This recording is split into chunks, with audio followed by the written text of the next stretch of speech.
tips for the Hollyland LARK M2. The Hollyland LARK M2, which is the smallest microphone, also serve as your remote control on your mobile.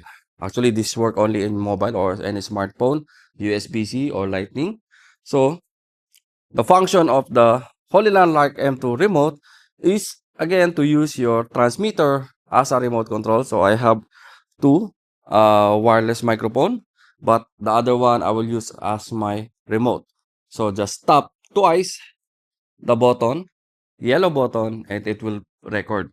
Tap twice again to stop the recording. So I'm now in recording mode in the Hollyland LARK M2 with my smartphone or iPhone.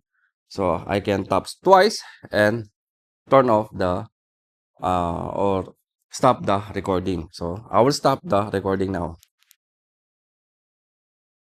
Okay, similar with both photo and video, you can use this transmitter or the microphone as your remote control.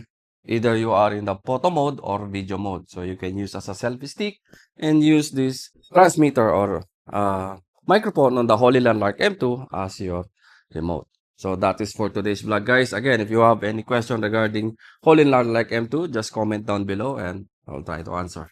So again, hanggang dito na lang. Thank you and mabuhay. And again, guys, if you want to check the price and availability of the Hollyland LARK M2, you can visit us here in Megastore Showroom or you can visit our website www.abworld.com. So yan, hanggang dito na lang. Thank you and mabuhay.